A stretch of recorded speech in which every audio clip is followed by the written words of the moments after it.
Optimism is often underrated. It's easy to flag optimism as foolish excitement, no matter where you are. How are you going to hire someone and get them excited about the mission? How are you going to raise money for it? How are you going to keep people motivated when it's tough? If there isn't an optimism internally to that founder and excitement about solving that problem, you kind of read it through them like, hey, I don't think you're going to solve this because you don't seem that excited about it. It's not even blunt stubbornness where they're just going to keep trying. It's more that is very likely the way you're going to find the solution. Anyone who's built anything knows that, okay, you may have the problem statement correct when you first started, but to solve it, you are likely going to have to iterate dozens, hundreds of times to find what that actual solution is. And that's just not going to occur if they're not optimistic about it. So that optimism is critical. The other thing too is Welcome to Visionary Voices, a podcast where we connect with forward thinking entrepreneurs to learn from their stories. I'm your host, Ida, and today we are joined by Mark Le Dain, founder and CEO of Emissions Decisions, a company that provides tools that empower optimal environmental decisions at the individual level. Before founding Emissions Decisions, Mark was the VP of Strategic Partnerships at Neo Financial, and that's a company that is reimagining the financial experience for Canadians to help them take control of their future. Thank you so much for joining us today, Mark, and welcome to the podcast. Thanks for having me. Excited to go into kind of the history of the journey, anything around the problems. Always appreciated your role in highlighting Canadian entrepreneurs. There can never be too much of that for sure. We need it. Awesome. So let's take it away. You had a great thing going at Neo. Why Emissions Decisions? Yeah. So if you think about my career, I kind of started as an investment banker. I went and worked in enterprise SaaS, so actually reducing emissions in the energy supply chain, and then went and worked at Neo Financial, which is really kind of the leader in providing like low cost, no fee financial products to Canadians, which there's a massive discrepancy. Canadians pay the highest financial fees in the developed world, and getting these no fee products to them is something that I'm passionate about, still passionate about. But I think the thing it showed me is that a lot of times, even when there's a solution out there, there's a reason for the friction you see in the market. And I think that's definitely true in financial products. And it's even more true when we think about, all of our roles in kind of reducing global emissions.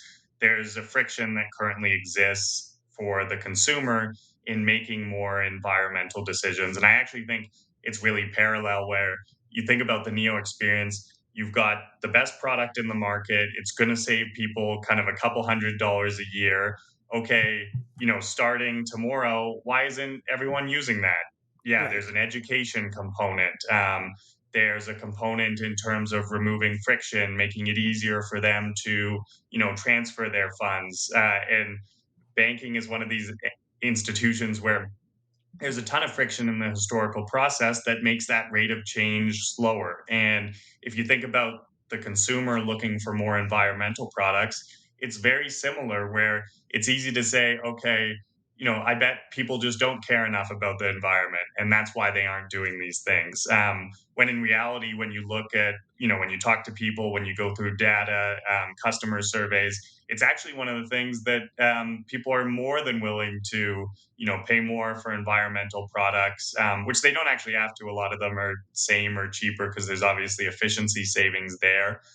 They want to find them. They want to spend time on this. But so you look at that, okay, why aren't they doing that? That actually seems like the most important problem to solve, where how can I remove that friction so that that change and that action that someone always already wants to do, similar to banking, where if you go to someone and you say, hey, click this button, you can save $400 this year. Yes, if you can make it that easy, they will do that and they want to do that all day. Environmental products is very similar, where people want to find these products. They want to reduce their emissions, increase the efficiency within their own household. And kind of the main problem today is about removing friction in that decision. Mm, So I saw it as very analogous, where a lot of those skill sets and those insights and some of that excitement around solving the consumer problem that I really learned from the founders there. A lot of that I've been able to, port over and apply here as I build out kind of this company and this mission. Mm. It's interesting you say that because as you do, I'm putting myself in the position of I want to, like, I don't know what impact my decisions are having on the environment. And for lack of a better word, quote unquote, I don't care, but it's not like I don't care. It's just I don't know enough to be able to make the decisions that would impact it. So you are more on the educational side, wanting to get people the educational pieces of information that would help them to make those decisions that are good for the environment. Is that correct? Exactly. So if you think about what we've started with, kind of the first period of our journey is okay, we're going to build out this education platform so it's very easy for people to rank. Okay, if I do this, this is what it's worth. And the cool thing is it's applicable across more decisions than you'd think. Which even that reframing is helpful for the consumer. So if you think about the average number of errands you run in a year, a lot of them have transport related emissions associated with them. Right. Where I'm going to drive to my doctor for a check in, for example. There are a number of telehealth companies where I can now do that in the comfort of my own home. And they're able to actually move forward with that checkup. That's easier for me. I like that better. That's time back, more time with my family. At the same time, it's reduced all these transport related emissions. That's just one of 100 examples where, okay, if I reframe an activity like that and I can now identify who can provide me with that service, yes, I can see how I can reduce emissions associated with that. But then there's an increase in complexity where you think about larger decisions. So take something like I want to install rooftop solar.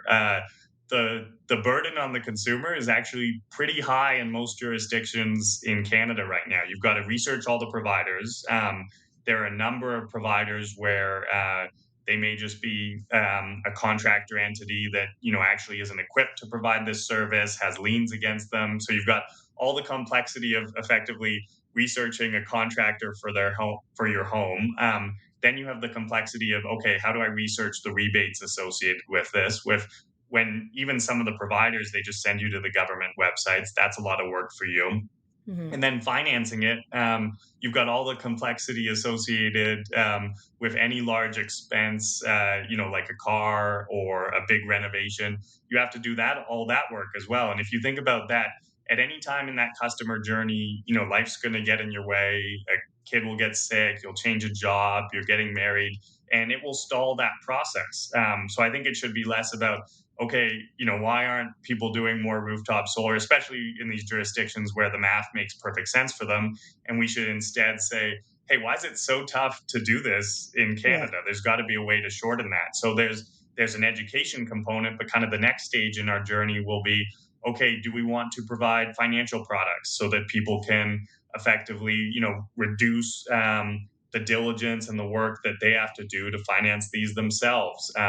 Do we want to help them apply for all the rebates, similar to what you've seen pop up for a lot of entrepreneurs, where there are a million entities that will do their shred credits for them, and that's made it a lot easier. Yeah. So kind of this removing friction, but for the customer experience, I'm really passionate about because every time you do that for a household, yes, that's more time for them. It's likely more money for them, and it's better Yes. for the environment.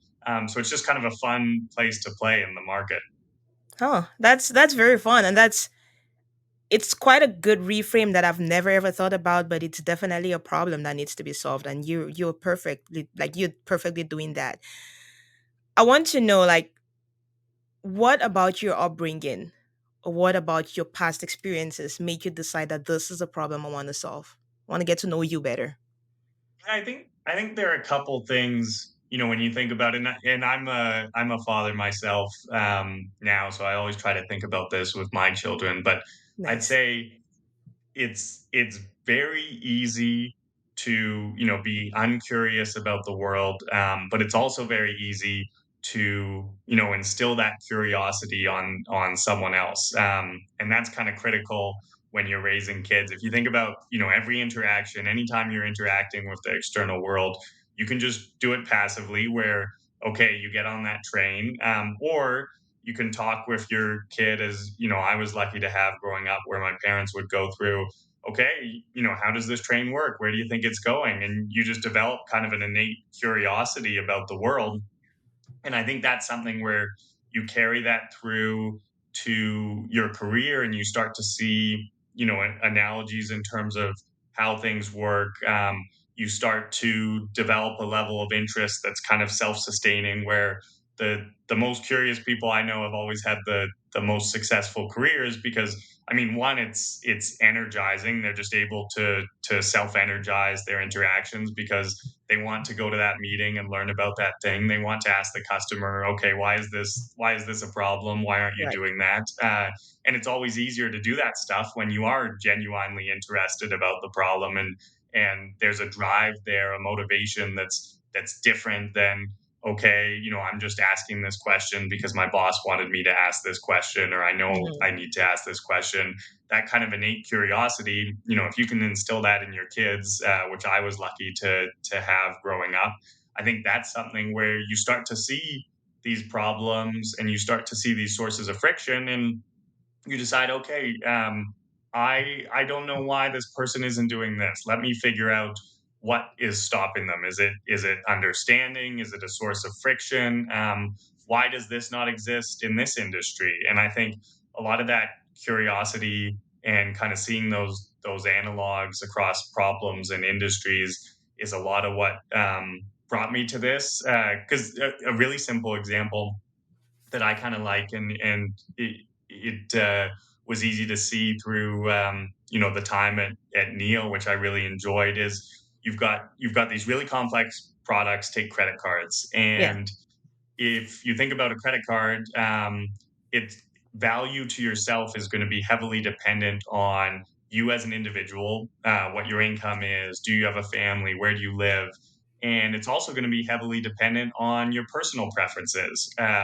Do you like to travel? Do you like to eat out? And if you think about that product, there's an entire vertical exclusively designed to help you find that product. You think about NerdWallet, Credit Karma, Hard Bacon, all these websites that help you go through that diligence exercise, match it to you, and kind of the Mhm. going back to that curiosity that I was lucky to have instilled in me by my parents.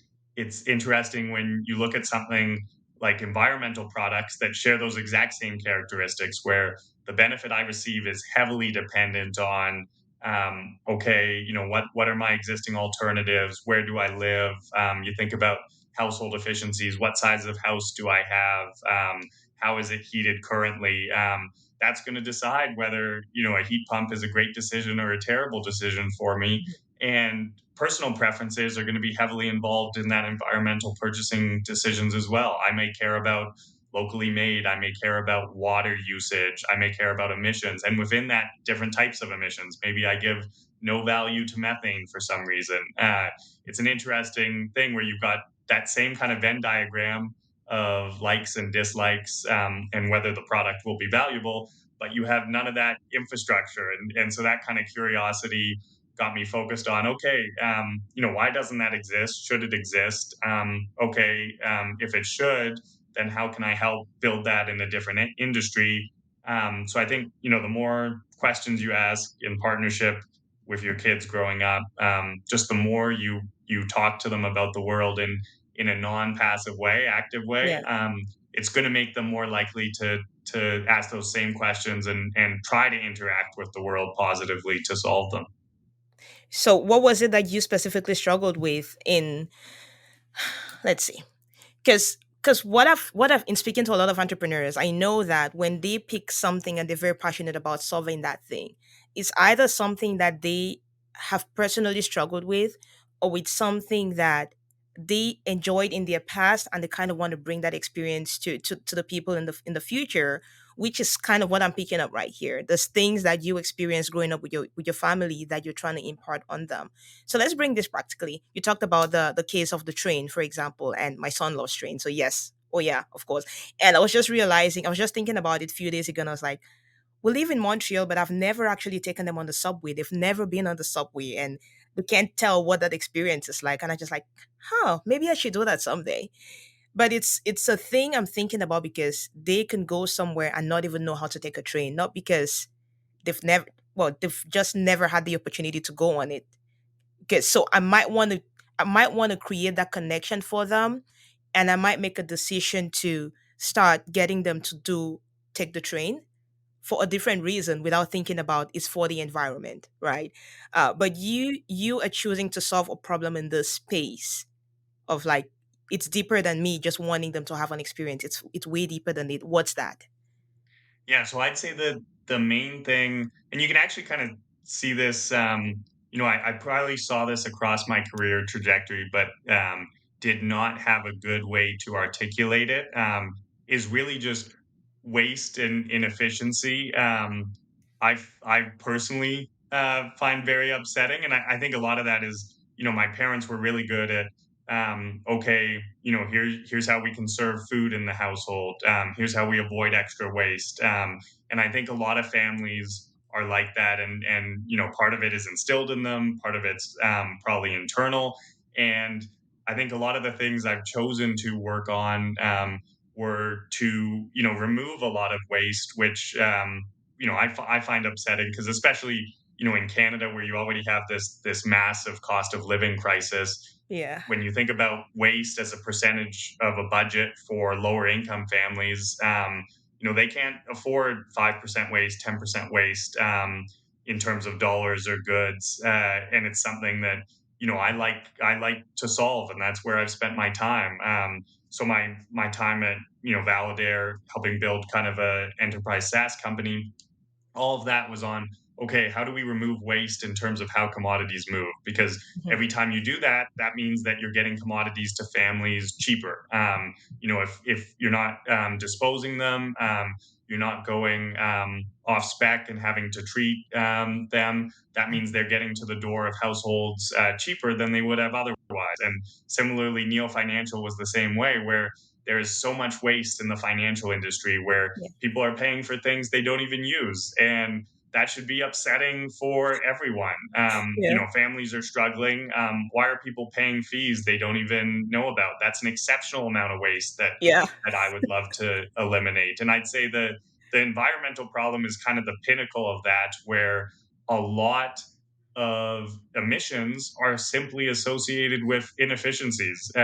Which, if you care about financial outcomes for families, or if you care about the environment, either one of those should be enough to drive you to want to solve that problem. And I think Hmm. a really easy example is, if you think about the average household, there is 30% food waste, and in the supply chain above that, there is another 30%. So if you think about that problem, your food as a family is, one, it's more expensive because there's a bunch of waste in the food supply chain, Hmm. and you have to pay for that waste. And there are a lot of emissions problems that can be solved for that. And all the emissions associated with that 30% are for nil. Removing those is valuable from an economic perspective and an emissions perspective. And then when the food finally gets to your door, there's another 30% that's wasted. Okay, there are a lot of tools available today for how to optimize that, how to reduce that waste, and those tools can be applied at different stages of the supply chain. But you think about that as a society, both from a personal perspective and kind of broad global inequality. Yeah, solving that problem should be exceptionally important to give people that money back. Reduce the If you think about how important emissions reduction is, and in the world's largest supply chain, there's just 30% of emissions that are for nothing. Yeah. Yeah, that should be a problem that's worth kind of devoting your time to. So I'd say that sort of waste, and its kind of existence is something that I think is worth solving, because you get all these cross benefits from spending your time on that type of problem. Yeah, I like how you bring it all together because it makes so much sense when you put it that way. It is when I coach people in on their personal finance, because we're talking before in the green room and I told you newcomer thing is something that I like to do. One area is food. There is people will go out and they're gonna shop, and it ends up in the garbage, which you're talking about 30%. I never had a Yeah, number for that, but 30% is insane. But it's so true because you yeah, see it practically. So if they could actually cut back on that, and then on the supply chain side, it's also cut back. I think the budget for food is going to be way lower than what it is right now because it's insane right now. yeah.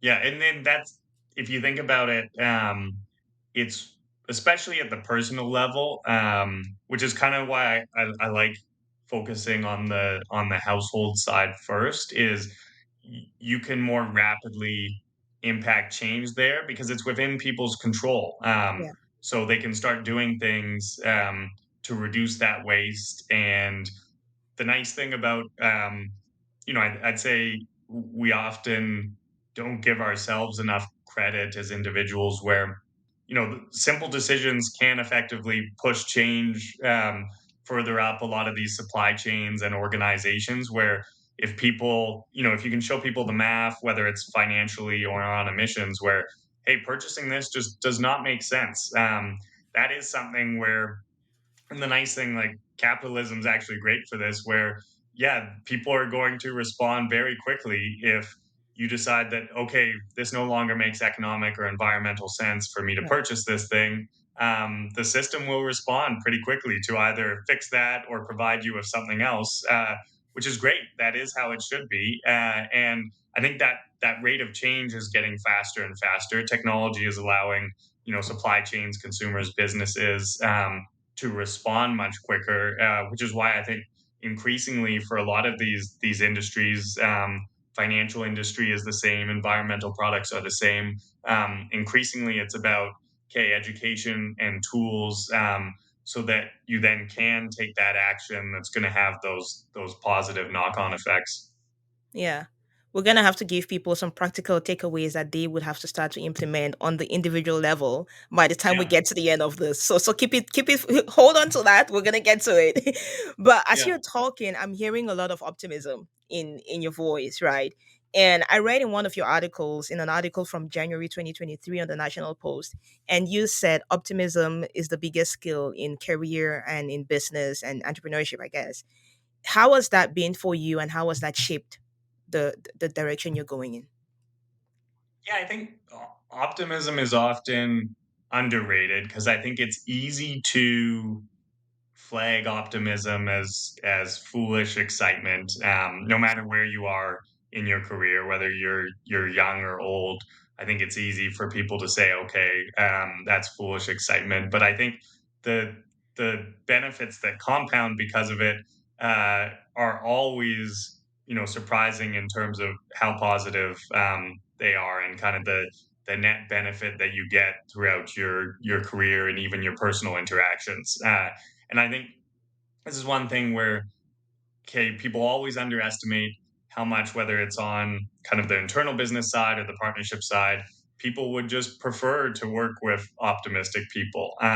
So already that's a benefit for you. It's energizing to those around you. I think the second thing that there is increasingly good discussion around this. Maybe not as much in Canada, but you see this a lot in Silicon Valley and a couple tech markets where it is very unlikely you're going to tackle a complex problem if you are not optimistic about it and True. optimistic about your odds to solve it. It is way easier to be negative and say, "Oh, that is way too large." And you see this, like I kind of like clean tech because you see this all the time where you you see entrepreneurs that want to solve something, such as taking carbon emissions out of cement. That is an exceptionally difficult problem for just an entrepreneur to decide how to tackle, because Yeah. you have to build a business. One, that's tough enough, but now you have to create incentives to affect the construction industry and those supplying it. So you have to understand all the incentives there. You have to understand, okay, I've got, if I think about cement, I've got emissions associated with transporting it, the chemical process, the energy and heat required to advance it. Yeah, that suddenly seems like an overwhelming problem where it's easy to say, okay, I'm going to do something else, even though that I think it's about 6 or 7% of global emissions are associated with CO2 from cement. Mhm. but people are deciding, okay, you know what, maybe I am the person that can solve that problem. So that optimism is critical, and we need it. And I think the other thing too is a lot of these problems. This is kind of the third thing. A lot of these problems you're going to need a, a team to solve, and I think it's very difficult to get people excited about what you're doing if you're not optimistic about it Yeah. yourself. There is, and you'd see this. I'd be interested in your thoughts because you do all these podcasts, and you must see founders where you already know that they're not going to solve the problem because even they don't seem excited about it. So, how are you going to hire someone and get them excited about the mission? How are you going to raise money for it? How are you going to keep people motivated when it's tough? Yeah. If there isn't an optimism internally to that founder and excitement about solving that problem, you probably get the sense right away, and you kind Absolutely. of read it through them like, hey, I don't think you're going to solve this because you don't seem that excited about it. So that's the third thing that always rings true to me. Yeah, and that's the thing that if like you see some businesses and you just know it's gonna fail, Yeah, not because like you personally know the solution to the problem, but you're looking at the person right in front of you and like you're not even optimistic about this thing. Like you're not gonna put in the work. Immediately it gets difficult, and it will. You will give up on it. So I think it's great, and there are a couple of entrepreneurs that I listen to very closely. There's Gary V. There is Alex Omozi, and who else? I don't remember the other name. But optimism seems to be the thing. It's like you want to solve a problem, and you have to put in an insane amount of work to be able to yeah, get through to it, right? And that's where entrepreneurship kind of gets difficult, quote unquote, because if you haven't trained that skill of optimism, knowing that, yes, I don't know the solution to this thing right now, but I know there is a solution. I don't know what it is. I know there is. And so I'm going to keep trying things until I get to the one that works. yeah, yeah, exactly. And that's kind of the energy and approach you need. And it's not even as if they're kind of just it's not even blunt stubbornness where they're just going to keep trying. It's more that that is very likely the way you're going to find the solution. Anyone who's built anything knows that, okay, you may have the problem statement correct when you first start it, but to solve it you are likely going to have to iterate dozens, hundreds of times, to find what that actual solution is. And I think, exactly to your point, that's just not going to occur if they're not optimistic about it. And I think that's one of the reasons where ideas ideas for the most part are worth very little, where Mhm. it's going to be the execution associated with it, and you're just not going to do that if you're not an optimistic person about kind of your odds and just the general ability that you can solve this big thing, okay, move this large ship, and get everyone headed to the direction that's going to make a difference there. Yeah. Case in point, Elon Musk thinking about going to Mars, right? Oh yeah, and that kind of, if you think about a lot of the things he's done, a lot of it has been, he's been optimistic day one about something that's much more audacious than people have historically thought possible, and that's been great at getting teams to kind of congregate around him to help achieve that. And that's critical. It's very difficult to achieve that type of goal with any type of negativity around the Mhm. path ahead of you. Yeah, absolutely. So what's the future of emissions decisions? What do you see in the future right now? Yeah, I think it's kind of an exciting time because if you think about us right now, okay, we've got our platform, our newsletter, our website that we're building out, and we're building out a database of, okay, these are the different things you can do, from an emissions impact perspective. And I kind of like that in the early days, right back to the iteration point where that's providing us a lot of feedback on where to focus once we decide to stack value and stack additional benefits, for the consumer. So it's providing us regular feedback where the consumer is either saying, hey, I wasn't aware of this, or can you look into this, or I thought this was better. And we get kind of those emails and that feedback, which I find exciting. And then that's going to decide, okay, what do we want to offer in our next stage of journey to further reduce the friction. And okay, there's a family that wants to reduce their emissions and they just don't know how to get there, and that will let us know, kind of similar to what we talked about at the start. Okay, do we want to offer a financing product Yeah. for these increasingly large ticket items, where you're going to decide on rooftop solar. You're going to decide on, okay, do I want a heat pump? Do I want, like, the nice thing now is there's a very strong trend where the decisions are getting larger and more complex. Right. Do I want a battery pack in my household? All these decisions where it's just way too much work for the customer to do them. And then, if you think about financing costs, those are much lower if you can spread it out over a variety of items that a household may use. So maybe that's kind of the next iteration we do. Or we may decide that, okay, we want to provide some products ourselves. Canada's kind of an interesting market, and this is one thing that's shown up in a lot of the research is Europe's actually great for a lot of these products. When our kind of readers think about what their ideal state would be, where, okay, I call the solar company, they give me a quote that day. The contractor is internal, so I don't have to research the contractor. They're willing to pay me up front what the rebate would be. They're willing to provide me a loan, and they're able to install in the next couple of days. They'll describe a situation that a company in Europe is already doing. Oh, So it could be, okay, do we just want to partner with one of those companies and provide them distribution to the Canadian market? Because in a lot of instances, Canada is a little behind. And part of it is just Canada's a somewhat tough market to enter. And we saw this with financial products as well, yeah. where you'd see all these fintechs in the US, and people would always ask, well, aren't they going to enter Canada? And it's just a very difficult market to enter. You've got different types of regulations. You've got two languages. You've got a very disparate population. So physical distribution is complex and costly versus a Mm. market like Europe.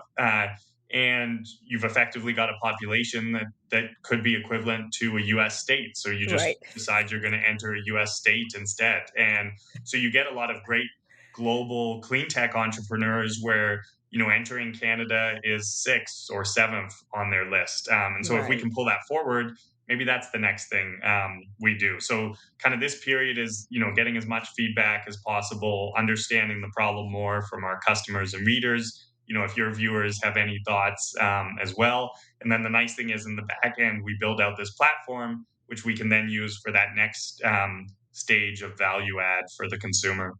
Okay. I was gonna ask the question why you think Canada is a hard market to get into, but you've already answered all of that for me. So then, what is it that is gonna help your company then to make this decision to move forward a lot faster in making the improvements and the iterations? What is it that's gonna help? Yeah. So the thing I find, and you see this with all consumer products, is it often comes down to like low friction distribution. And there have been a million products that have been better over the years, that just for whatever reason consumers haven't adopted. And it's quite often because they just aren't aware of them. And if you think about our work, and we're already doing this with the newsletter in terms of, okay, what problems are people spending the most time on? Are they spending, if you think about a heat map of what they care about, Right. okay, are they really interested in the things that conserve water, or are they really interested in the things that are locally made or that save them on their power bill? And you get this heat map of, okay, here are consumers in Canada, and here's what they care about. And then you're building out distribution in the back end where, okay, we've got all these active champions and readers that want to effectively, find the products that fit this heat map of what they care about. And the ability to build that out is going to rapidly accelerate, a new entrant in the market. Let's say we partner with a European company to deploy some of their products here. We can immediately say to them, "Okay, here are all our partners that want this." And here's the way to market it for them. They care, more about bills than emissions, or maybe they care more about emissions than bills. That's going to rapidly reduce their time and success in accessing that market versus if they were to just go at it alone. And that's just one example, but I think that distribution that's helpful to the consumer and actually gives them what they've been asking for is a rapid way to accelerate change for the better. And it just takes time. You have to kind of build up that data set. You have to build up that community where okay, they've told you what they want, and you have to build up that trust too. Like I think one of the things that we're trying to do differently is every decision we make as a company, we share it fully transparently. We self fund the company because we think investors create, an optics risk and an alignment risk where Yeah. we have to make shorter term decisions, or suddenly people say, okay, why are they pushing this product so quickly? Like, are investors looking for something there? Is there overlap in the company? And I think the clean tech space is one of those things where even if it's and like very often it's not malicious where all the clean tech founders are just trying to do their best, but you can have very real optics risks where okay, I'm looking at your cap table and this company owns you, but they're also invested in this company that you're now partnered Mm, with. How can I trust that you're helping me the most, me and my family? And so one thing we've done is tried to do everything to preserve that trust, preserve that alignment. It means we grow a little slower than peers, but I think long term, to your point, we're going to be more likely to be successful if people say, "Okay, I know exactly how they built this, why they care about the problem, and they're very transparent with me about how they've structured, what their incentives are." Okay, I am going to start using, and it can be as simple as okay, these are the things that you should prioritize over the next year. And, these are the products to do them, some of which we provide, some of which we partner with, some of which are third party. There's a lot more trust there if you take that approach in the background. it reminds me of the story of Quest, the Quest bar from Tom Oh, yeah. Bilyeu. You familiar with that? I'm familiar with the product. Yeah. Yeah, so this is by Tom Bilyeu. I don't know if he's still the owner of it, but how they built that was exactly what you're talking about. To the best of my knowledge, was about they were creating a brand like to create that trust with the end users, knowing that this, if we say it is 2 grams of sugar, for example, it is actually 2 grams of sugar because we haven't Yeah. put in some other kinds of things in it in order to make it more cheaper, but while compromising on the quality of the product. So it's definitely a slower method, but long run, it's I think it's what's going to pay off because you're building that goodwill with the people who value what you're offering to them. Exactly. And I think clean tech is probably that one where consumers, and rightly so, they're the most skeptical, where you can research certain categories and there are some good studies on this that we've shared where over 50% of the products in the category have false claims, either misleading or unsubstantiated. So you rightly become much more critical as a consumer. And if you think about trying to win back that trust as a new entity, it is valuable to do everything you can where you say, okay, we're not owned by anyone. Here's a transparent review of all our decisions. We're available for feedback. Here's how we evaluate these things. I think long term, that's going to be more successful in this category, even more so than others. Yeah, yeah. Oh, that's beautiful. Something crossed my mind and it's gone. It's so important. It's gone. I can't remember it. Okay. Um, oh my God, Ida, come on now. There was such an important question that came up as you were saying that, and now I can't remember it. Okay, we're gonna circle back to it. So on your newsletter, then, would one of the ways to speed this process then be to get more people on the newsletter because then it's a way for them to express what it is that is more of interest to them.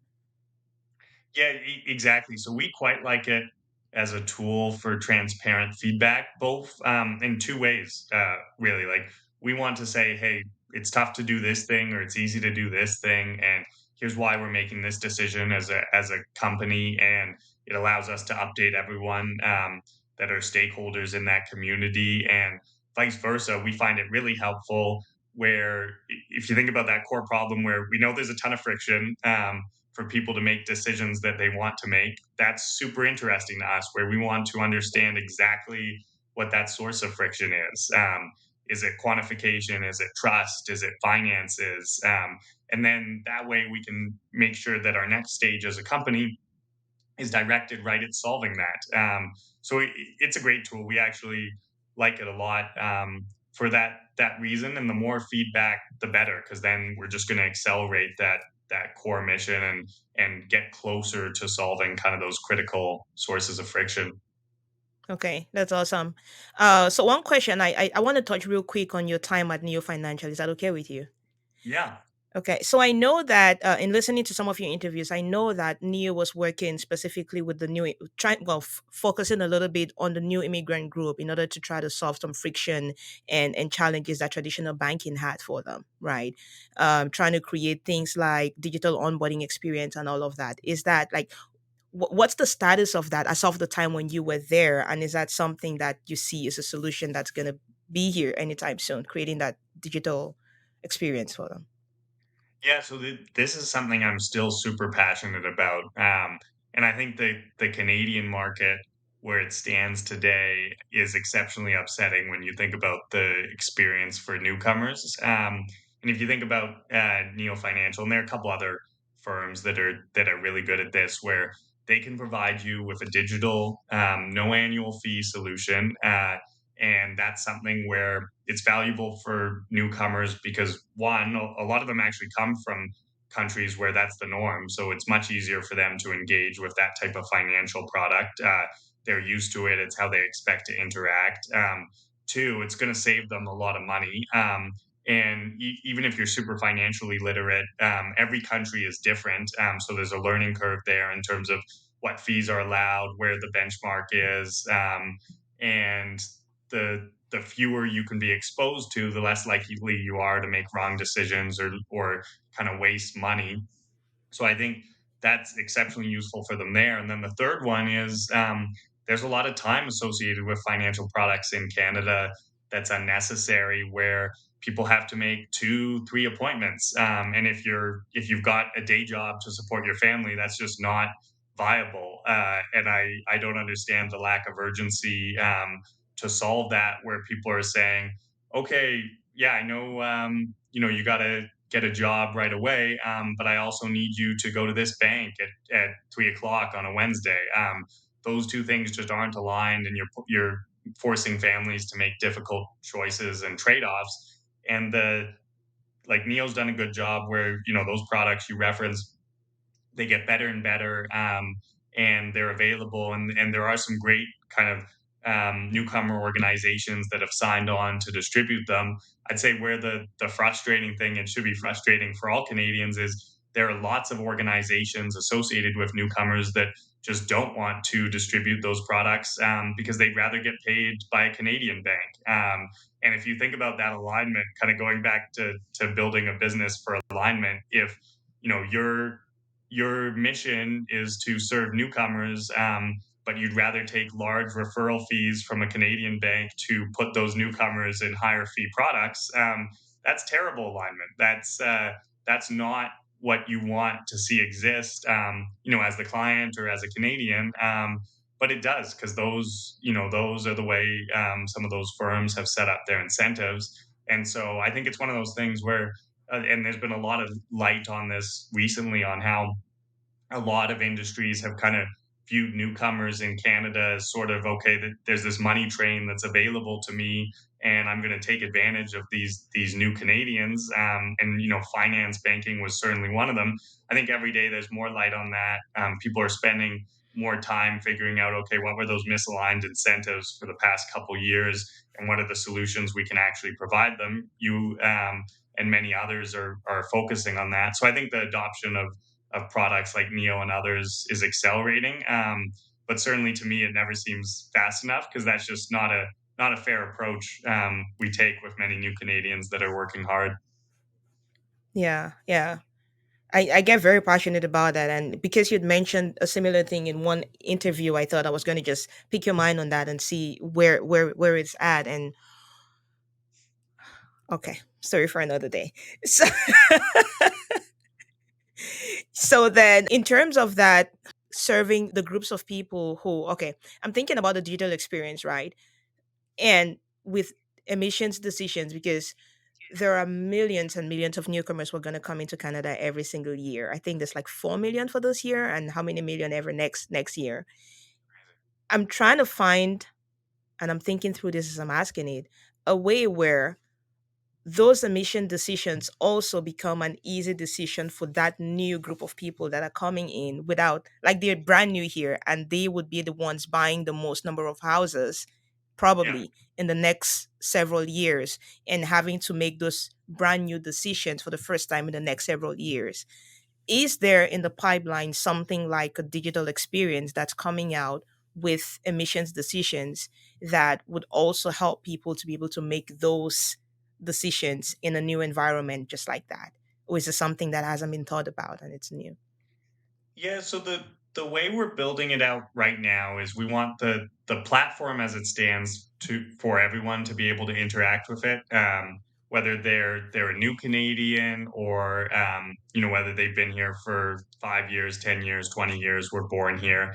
And I think the thing that I like, going back to your question about new Canadians, is when they're faced with these decisions. Okay, what services am I going to use, for example? The thing I like about what we're building is the services that are going to most likely reduce emissions for them are very often going to be the services that are also lowest friction for them, and are also lowest cost for them. And I think the nice thing is, getting that kind of alignment and distribution is just going to allow us to reach more people.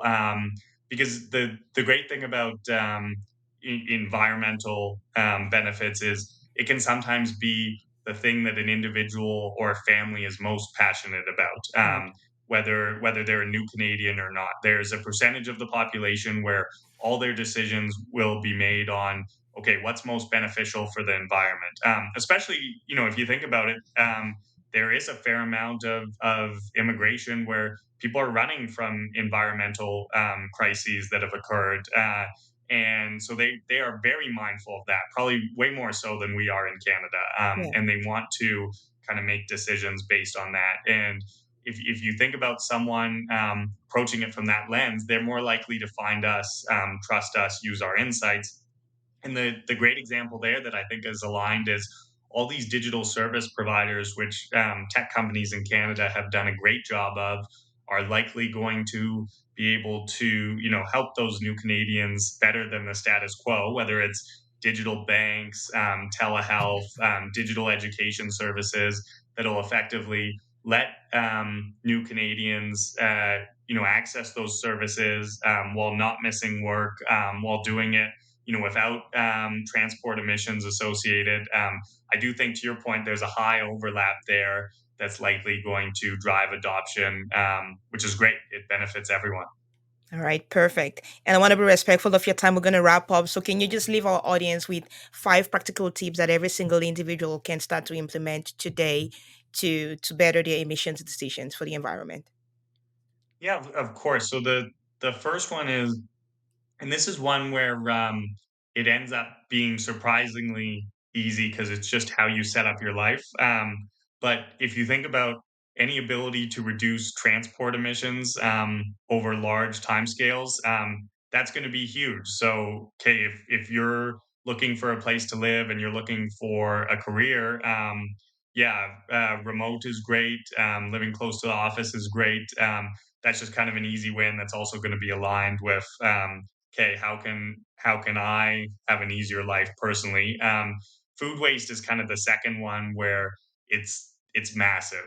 So you have that 30% of food waste that occurs in the average household, and we've actually shared this where there are certain products that are more likely to have waste associated with them, and that's due to short expiries, different characteristics.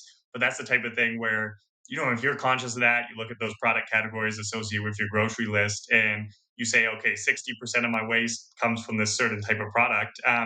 Okay, maybe buy less of it or be very conscious of how you use it and set up meals for that in the early part of the week. Because the kind of wild thing is, if you had 30% of your budget that was getting lost due to a certain thing you purchased every week, if you thought about it that way, you would probably very quickly make that decision. But we just True. don't really actively go through it. Yeah.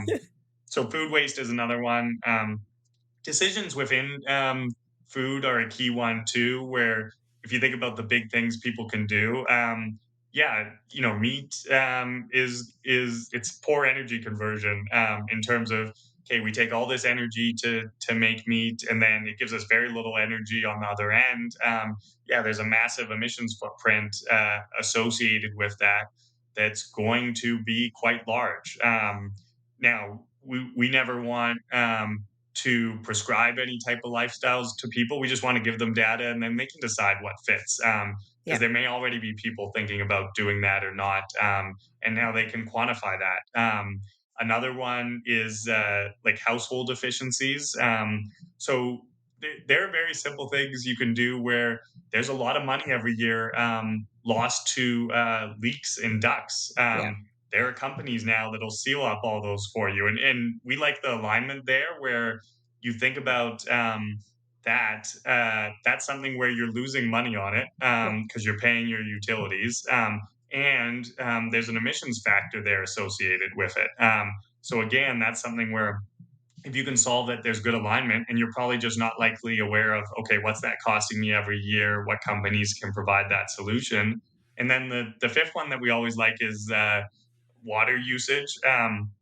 So there are shower heads now as a simple example where they use effectively 30% less water than another one on market. And that's a very simple decision you can make where if water conservation is what's appropriate in your area or what you're most passionate about, yeah, it's now really simple to achieve that, but you're probably just, you never see it listed on the product.